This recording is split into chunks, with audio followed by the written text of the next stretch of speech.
So it's safe to say I'm addicted to Elden Ring. And after hundreds of hours later, it's time to put down the controller and have ourselves a rest.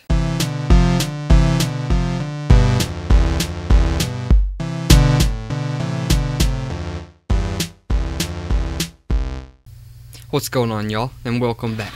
So like any old bloody finger, the way I start my diorama is with a little bit of terrain building.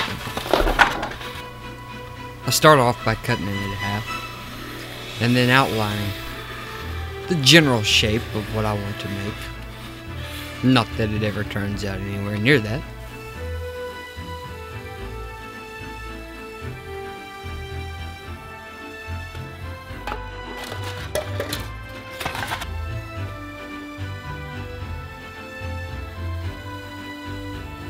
I wanted to have a ramp going up to some sort of building, so I ran the hot wire cutter down, and it's not perfect, but that's okay.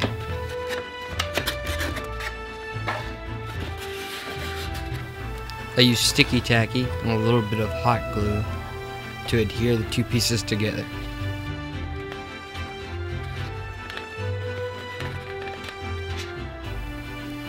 I like to use my hot wire cutter to add details along the outside of the diorama.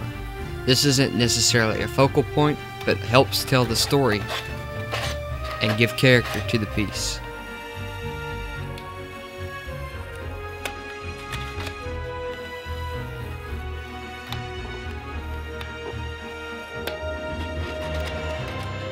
After that, I take a little bit of tinfoil, roll it into a ball, and then I squish it along the foam. This helps gives texture to the rock facing. It also makes painting a lot of fun. The more textures you have, the better the paint. I put fine details into the foam using a utility knife.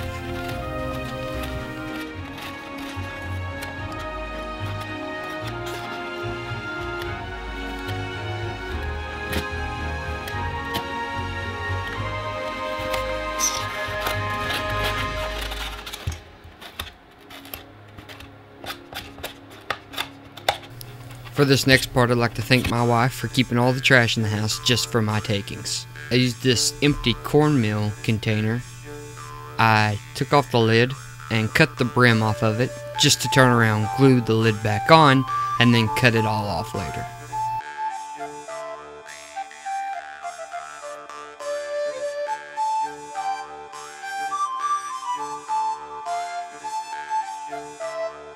What I decided to start with was making a little door for the entrance, and this would also help me scale, even though I didn't have a general scale throughout the whole build.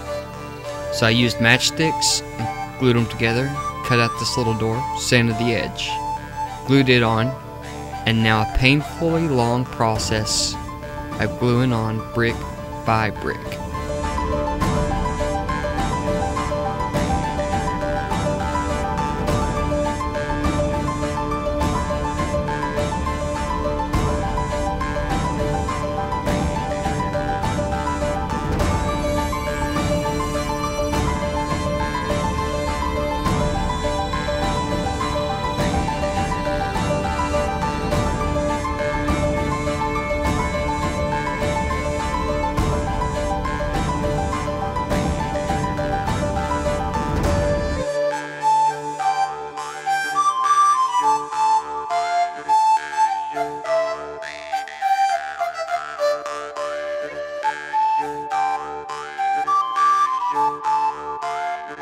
Of course, with this being an Elden Ring diorama, I had to give the building some kind of video game-ish type feel.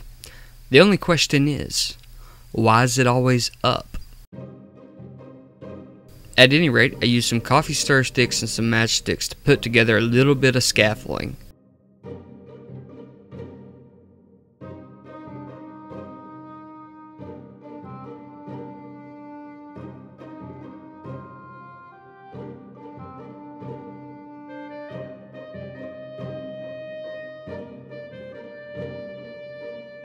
I used a smaller utility knife to scratch the surface of the matchsticks and make it look like individual planks rather than just one big blob of plankage.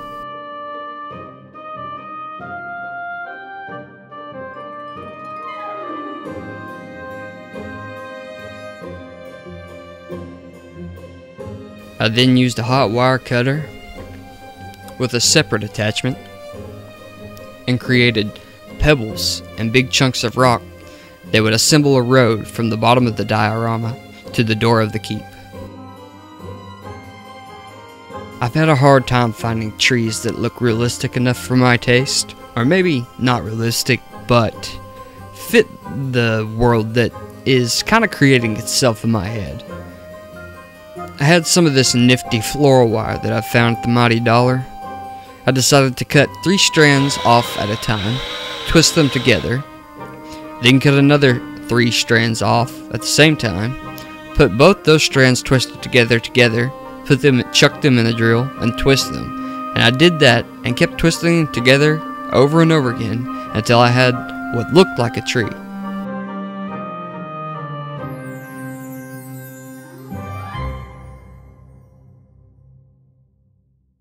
Then, after stealing a little bit of polymer clay and some wormy dillers from Adam over north of the border, I had myself a pretty fair looking tree.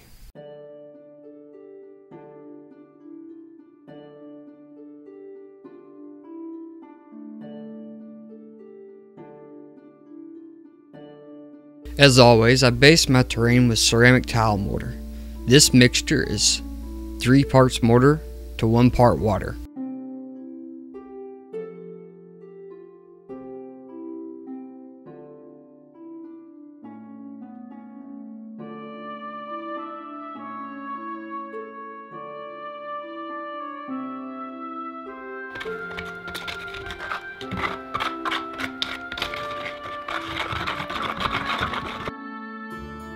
I mix it kind of thick until it looks like a healthy cup of peanut butter on a hot sunny day.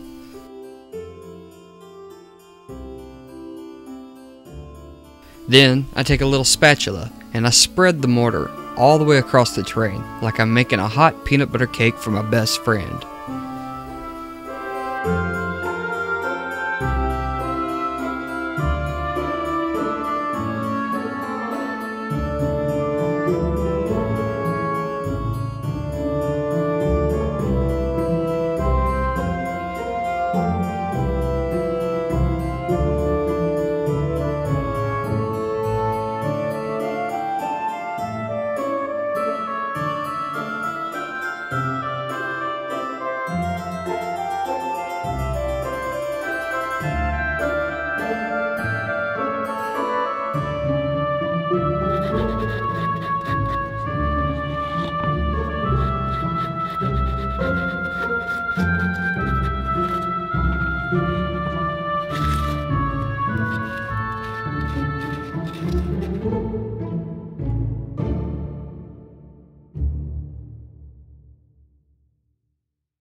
And at the end of the day, you can't have a hot peanut butter mortar cake without a little bit of gravel bits to give it the fine details and the crunch when you bite in.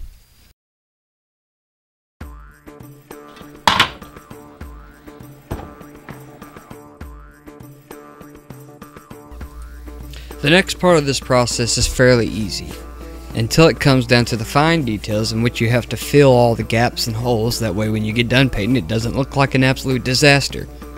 For this I use my specialty, which I call Moo Poo. The only reason I call it Moo Poo is because when you take black acrylic paint and Mod Podge and you put it on mortar, it looks like a big old fresh heaping pile of cow shit. It seals the mortar and the foam. It makes for a great painting surface.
And now we're on to the part where Bob Ross is proud of every maker for painting something that they've made.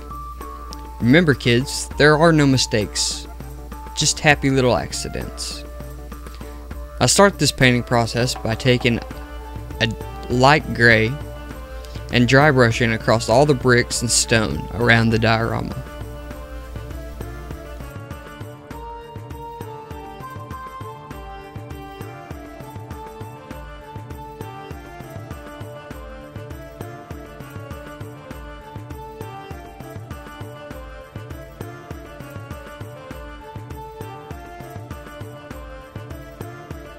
Then, as usual, I forget to film painting the brown onto the terrain, but never forget the highlights.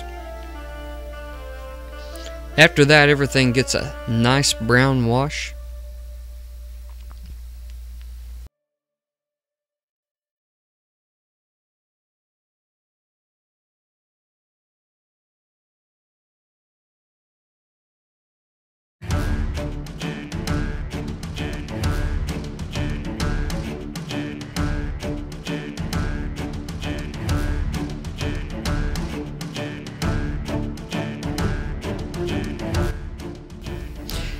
And then I use a bone ash to give it that used to be wood look, but now it's a trap and it's going to fall through. These highlights bring out the fine details. And remember, when you're making something and you paint it, always put layers in. Layers is what makes it look realistic.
Now this next bit was a bit tricky. Not exactly sure how to pull it off. I used one wooden stir stick and a little bit of hemp twine. I cut the hemp twine into small bits and then unraveled them to get even finer bits, and then cut those into even finer bits.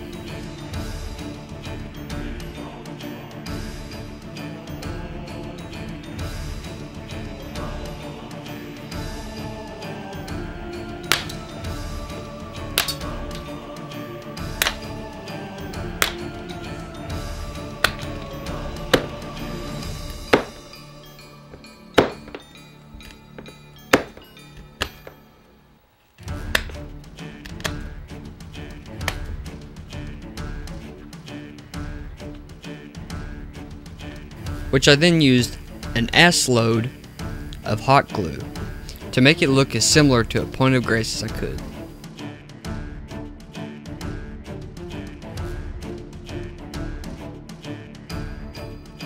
This last little bit was building up hot glue to get the little flame at the top of the point of grace. And after all, it wouldn't be a proper Elden Ring diorama without a little grace point. I did buy a new tool specifically for this build. This is because I wanted to go all out, and plus I've been wanting one, and so I splurged a little bit and bought it. This is a static grass applicator, and if you know how to use one, that's great. I sure as hell did not, and I ended up shocking myself several times, and it did not feel good.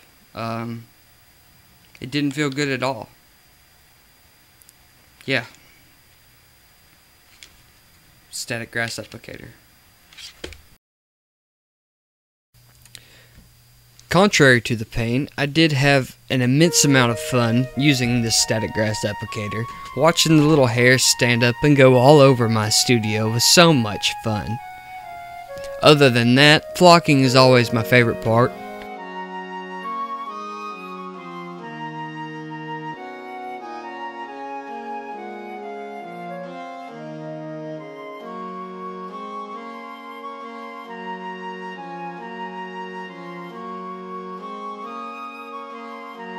Adding a little light green flocking around for northern moss on top of the keep, and a little bit in the grass to give it just a hair bit of density. These little grass tufts come in handy to give the vegetation some life and a little bit of color. And of course some red flocking to act as roa fruit, which can be found on every corner and every square inch of the game.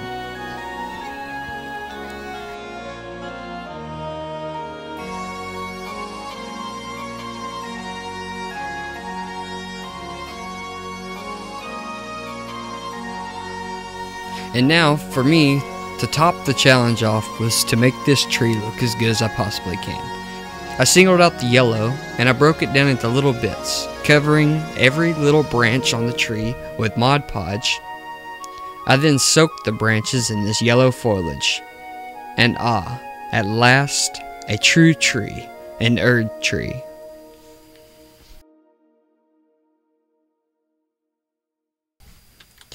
And I did something rather unexpected. I filmed it after it was dry. Behold, tree. Didn't expect beautiful view.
So this is the end results, and I think it turned out really well for what it is. The tree probably could have used a few more branches going up, but the static grass, even though it was painful, turned out great.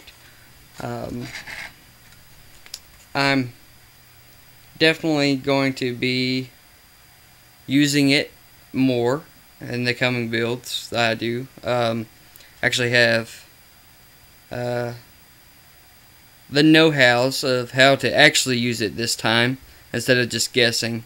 I kind of figured out you gotta have a little metal probe that goes down right in there in your base, and it helps for not getting shocked as much because I can have two hands, one to hold the cord that always shocks me away and one hand to actually use the static grass applicator. But anyhow, I hope you all enjoyed the video. Be sure to subscribe if you haven't done that yet. This is definitely a good channel to subscribe to. I can promise you that. I was told by a friend that it was anyways. And yeah, leave me some comments. Let me know what you think. Tell me your experience with Elden Ring so far. I know I'm addicted as hell to the game, and I'm going to continue to play it over and over again. It's just going to be one of those games, I do believe. At any rate, thanks for watching, and we'll see y'all on the other end of the trail.